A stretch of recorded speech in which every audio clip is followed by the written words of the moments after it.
I remember a conversation I had with my founder friends not very long ago, and he was asking me how we were able to achieve early traction in our business. I told him, luck. So what is luck to me? Essentially, luck is things happening to you not by your own efforts or abilities. Looking at my past experiences, I will be sharing instances where I consider myself to be lucky. So the first run-in with luck that I can remember was when I was still a child. My Chinese name is Li Ming Yang. The Yang character is written in Chinese is the same as the Yang family, a very famous military family, well known for guarding the Great Wall and the reign of Northern Song.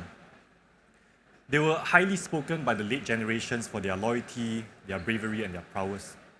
And I fell sick quite often as a child, which fortune tellers attributed to the Yang character in my name. According to them, I am undeserving of the Yang character, which is why I fell sick quite often. And growing up, my parents had decent paying jobs.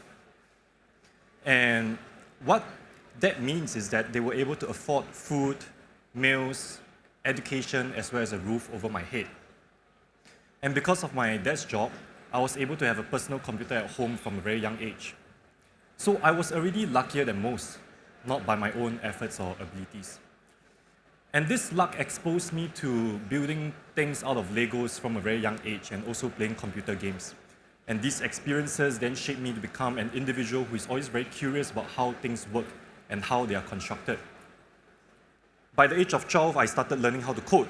And by the age of 13, I started my own private game server. And once I've done that, I realized that I was the only player in the game. And it got pretty lonely, and I really wanted more players to play with me. And that was when I started learning how to convert my PC into a server so that anyone from all over the world could join me. My secondary school classmates were my first group of users because the setup process was complicated and I had to guide them through it one by one. But I always wanted to make my server more accessible, so I started learning web development so I could create a landing page where new users could find and be guided on how they can connect to my game server. My game server used to be only available when I'm at home, because every time I go to school, my mom would shut down the PC and the whole server would go offline. And I had no good reasons to tell her that, Mom, we need to keep the computer on so that others could play a game while I'm in school. Right? But my game server was relatively popular at that point in time, so I could easily reach out to my players and offer them in-game benefits or administrative rights in exchange for leaving their computer on 24/7 to act as a server. Now that I have a 24/7 online game with active players, I started charging people for more premium equipment and weapons. In the book, The Luck Factor, Dr. Richard Wiseman studied very lucky people to figure out what they had in common. In his book, he discusses 4 principles that are key to creating luck. The first of the 4 principles is lucky people create, notice, and act upon the chance opportunities in their life.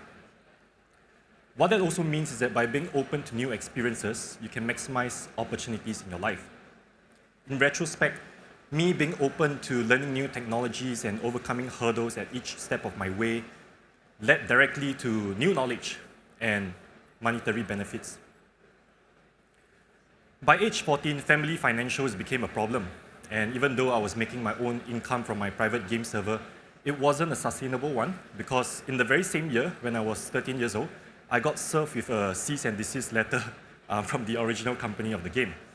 So as a result, I had to start working part-time selling ice cream and cable television from door to door, and also working part-time in a restaurant to earn my own pocket money. I grew up introverted and I was a really shy boy, but through my working experiences, not only did I learn how to act extroverted when needed, which helps in maximizing chance opportunities later in life, I also learned from a very young age how difficult it is to make money and learn the value that goes, or rather learn the value of the hardship that goes behind making money. And this is how I transform bad luck into good fortune. And this can also be considered as one of the 4 luck principles where lucky people can transform bad luck into good fortune. As a result of all my adventures on the computer and with part-time work, I didn't really focus much in school. I didn't do a lot of homework. As such, I was often seen seated outside the principal's office, on the floor, writing apology letters every day to all my teachers. And one day when I was 16 years old, my teachers called my parents down to school and they told them that with my grades as is, there is nowhere else I could go.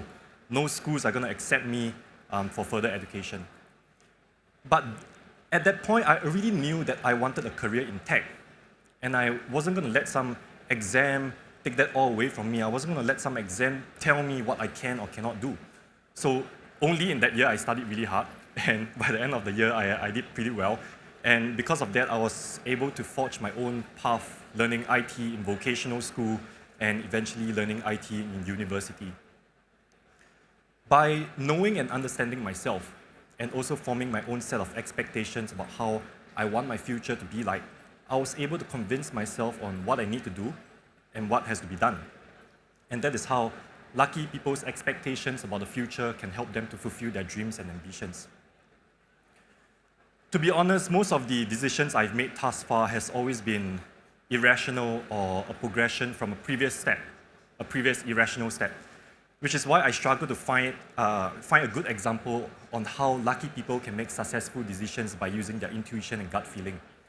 But what it means essentially is that by listening to yourself more and taking steps to boost your intuition, you can make more effective decisions. So to summarize the 4 principles of the luck factor, number 1, maximize opportunities. If you are shy and introverted like me, and you tend to stray away from the crowd, chances are not a lot of exciting things or opportunities will happen to you. By acting a little bit different, by acting more extroverted and being more open, you can create and maintain a strong social network of luck. A couple of years ago, I was in the States on an exchange program, and there was a networking event for foreign exchange students. I was single then, so I was looking for girls to talk to, but at the same time, I was also introverted, so there was a maximum number of people I could talk to in a day. So I needed to pick my battles. And at this networking event, there was a group of girls, but I decided not to approach them because I needed to pick my battles. So my friend told me this. He said, Derrick, you should still approach them because they might have someone who is your type that they can connect you with. And my friend Akash, she was right. But back to the 4 points. The second point is listen to your heart. I know this is very easy to say, but difficult to do.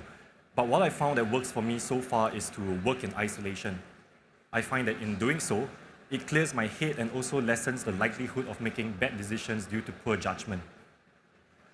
Number 3, expect good fortune. Whatever you focus your energy on will come back to you. Positive thoughts equal to positive results. Negative thoughts equal to negative outcomes. Trust that your positive results will eventually bring positive outcomes. And finally, transform bad luck into good luck. This is something I took off the internet, but it's something I found inspiring then and still find inspiring now.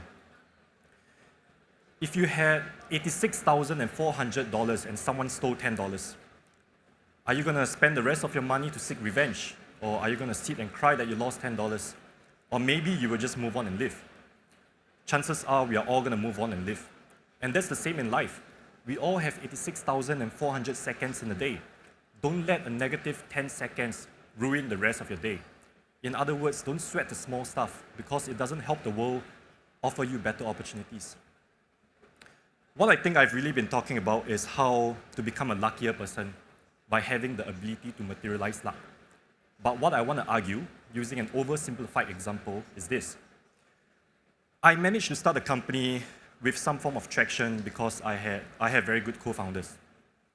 I met these very good co-founders because I was in university. I was in university because I was on scholarships. I was on scholarships because I did well in college. And I did well in college because I was doing something I love. And how I found what I love at a very young age was because I had very loving and supportive parents, but most importantly, they had decent paying jobs that could afford what I wanted to do. It was simply a case of being born at the right time, in the right place, to the right people. So I'm going to end it here, but what I really want to stress is this. Yes, we can be successful, but let us not forget that we are here today not solely because of our abilities. Let us appreciate the fact that we are here today because luck or blessings favored us at some point in life. Thank you very much.